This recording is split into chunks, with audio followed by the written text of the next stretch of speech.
Welcome to the Forever in Their Hearts podcast with Dale Martin Jr., brought to you by Martin Brothers, providing funerals designed and customized to be as special as your loved one lost. Now, here's your host. Well, yes, this is your host, Erik Reynolds, and I'm here again with Valerie Martell, Director of Operations for Martin Brothers Funeral Services, and today Valerie will be discussing burial, including the cost difference between burial services versus cremation, open and closed casket questions, and monuments so loved ones can visit. Now, before Valerie joins us, just as a reminder, if you have questions or require assistance, you can reach Martin Brothers Funeral Services in Vancouver at 778-330-7799. Again, that's 778-330-7799. Now, Valerie, as always, it's great to be talking with you today. Nice to talk to you too, Erik. Well, let me go ahead and get straight to it and ask you this. Now, many people are choosing cremation these days, but I'm not sure it's for me. Now, what are my other options? Is it a lot more expensive to be buried, say, than to be cremated? Well, Erik, your other option still remains burial. A lot of people are choosing cremation and for whatever reason, but burial is still an option. And whether it's, a family tradition or religious tradition or just simply, your personal preference, it's perfectly fine still to be buried. For sometimes we think there isn't a lot of room in our world, but we're lucky enough to live in Canada and we've got still a lot of room out there actually to be buried. So, it still remains an option. And about the thing about it being more expensive, in reality it doesn't have to be more expensive to be buried than to be cremated. So much of funeral planning and things like that depend upon choices that are made. So, if a family comes to me and they're working within a budget, they say, I've got such and such an amount of money to work with here. Is it even possible to be buried? Well, you know what? There's probably going to be an option for them, and we'll go through everything. And, everything here is very clear. If we're doing something for the family, if there's a service item or a piece of merchandise or whatever, there's always going to be a lot of options and a lot of wiggle room in that. So, if family says, I really, really want to have a burial, but I'm not sure I can afford that, well, let's just look at it then. Let's break it down and say, well, if that's what your wishes are, I'm certain there's got to be something we can do. So in reality, a cremation service can even end up more than a burial service depending on choices that you make. So it's all about choices, and it's all about, us knowing everything that there is to know about the industry, and we can certainly find you some affordable options. Well, let me ask a question that I've always been curious about is, do I have to have an open casket at a funeral? I mean, what's the point of having my body present at the funeral? Well, you know what, Erik? You don't have to have an open casket at the funeral. And more, what a lot of people are choosing to do is to have one of two things. They'll either have a visitation maybe the evening before, maybe a couple of days before, where there will be an open casket and the family can come and view, close friends can come and view, and some people even have the public come and view. And you know what that does for people, even beyond your immediate family, what that does for people is it gives them the sense of reality of that, this person was in my life, but they've passed, and, the reality is they're gone. And, when you come and when you see someone in their casket, it can be tough. Granted, I fully understand that. But you know what? There can be some resolution with that. It can be a time, it's a very solemn time sometimes, but you know what? It can afford people some resolution.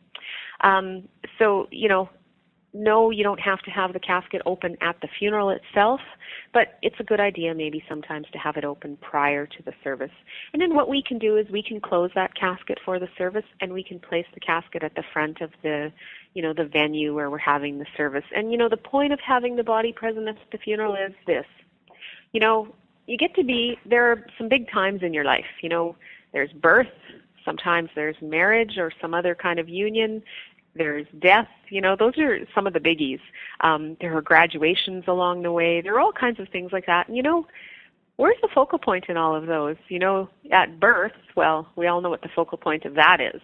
But you end up with this beautiful baby, and everybody wants to see the baby, and, So there is a focal point at these big things. Marriage, the focal point is definitely the bride. You might disagree with that, but, there is a Absolutely not.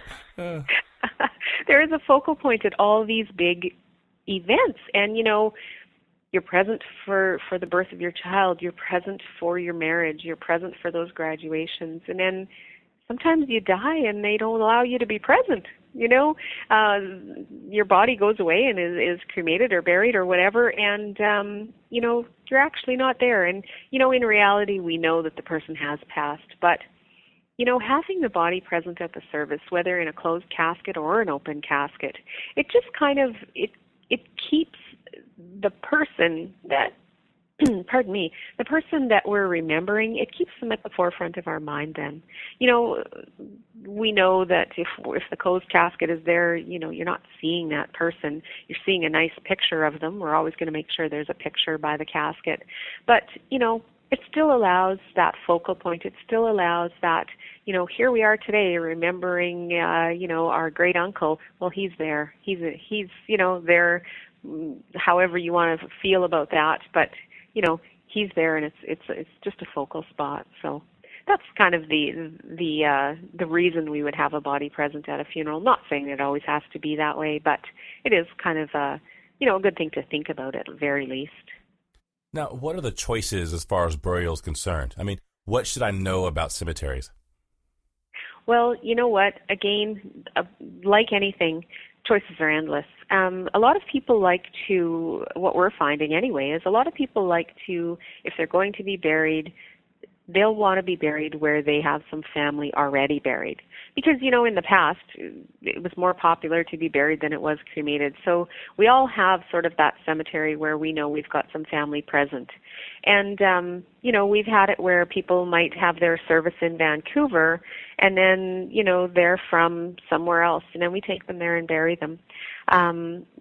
So often they want to go home. They want to go to that family plot. Or, people will say, well, we want to take Granddad home. Oh, where's home? Oh, well, that's out on the prairies. You know what? That can happen. We can take them there.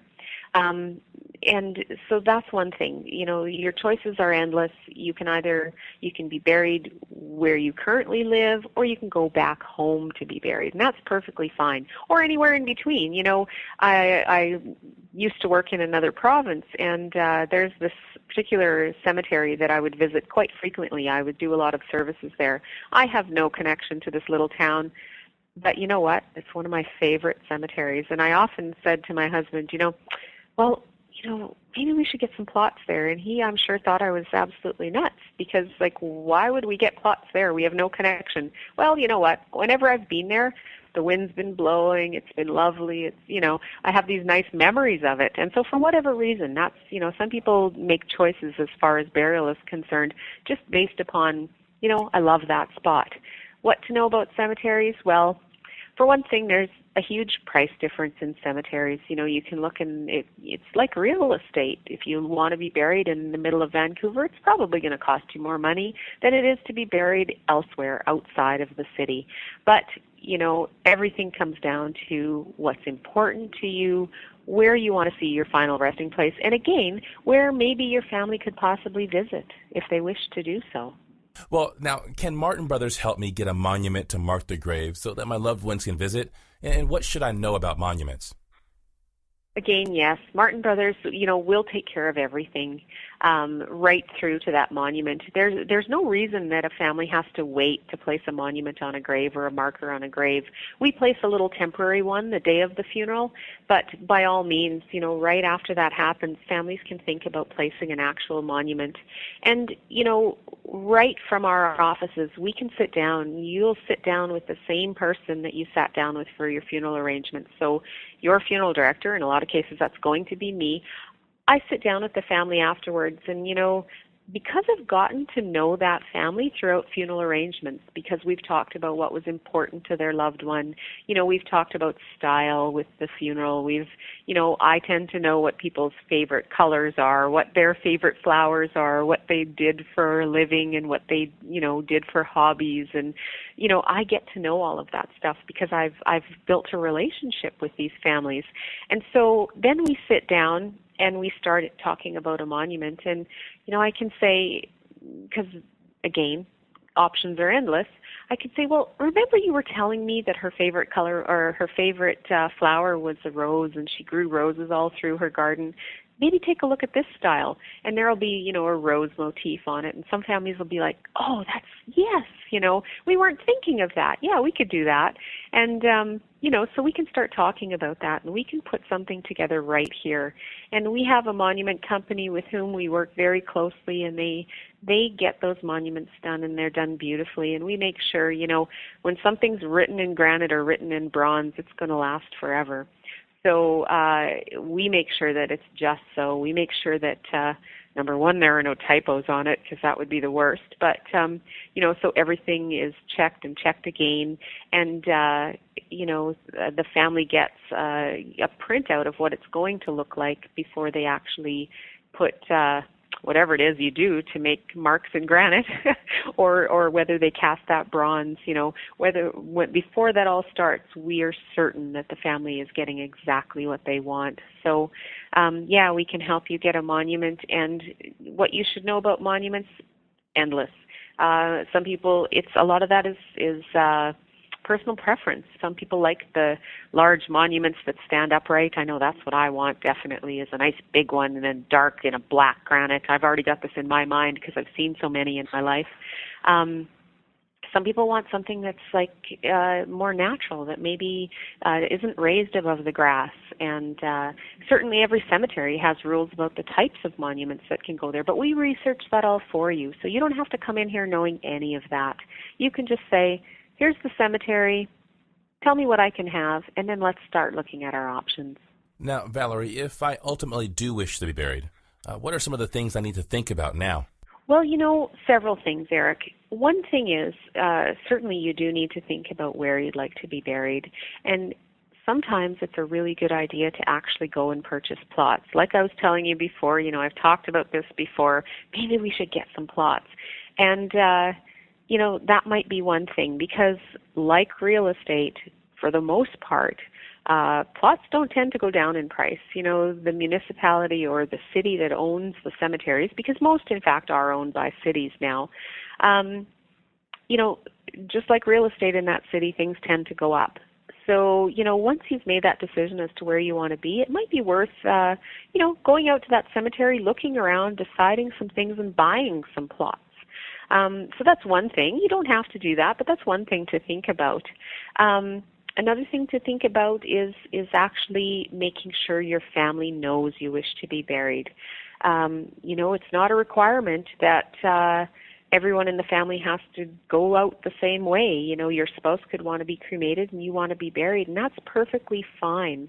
So making sure your family knows this. And one way to do that is to certainly, number one, write your wishes down, preferably not in your will. Those tend to get read after the service.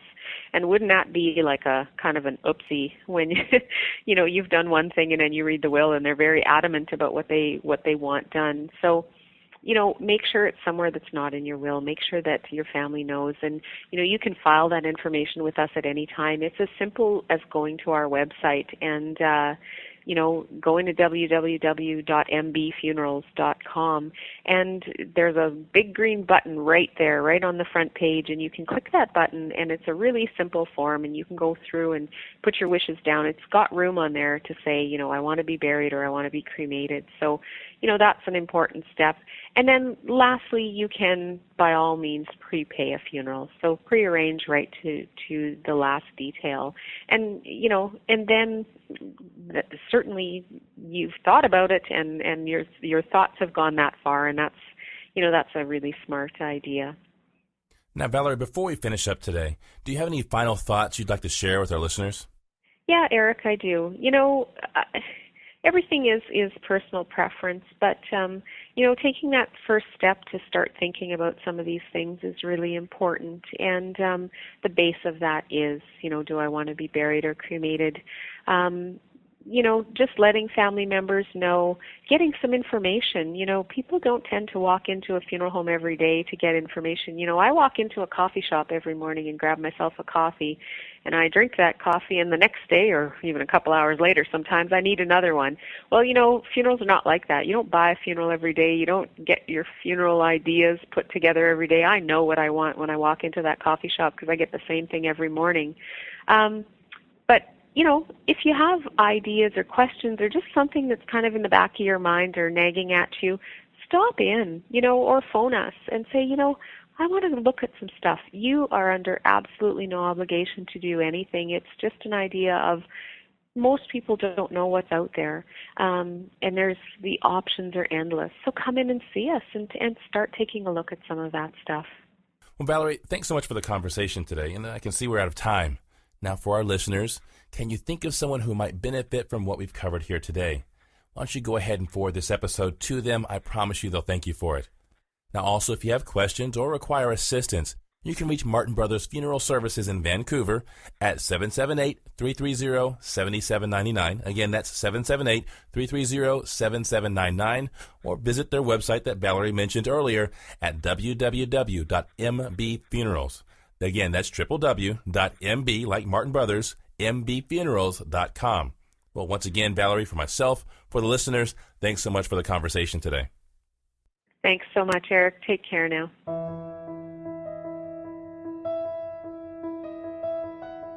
You've been listening to the Forever in Their Hearts podcast with Dale Martin Jr. from Martin Brothers Funeral Services. Our 4 generations of service in the funeral profession have equipped us with a legacy of understanding. In your hour of need, Martin Brothers is there. Call Martin Brothers in Vancouver today at 778-330-7799 and visit them online at www.mbfunerals.com.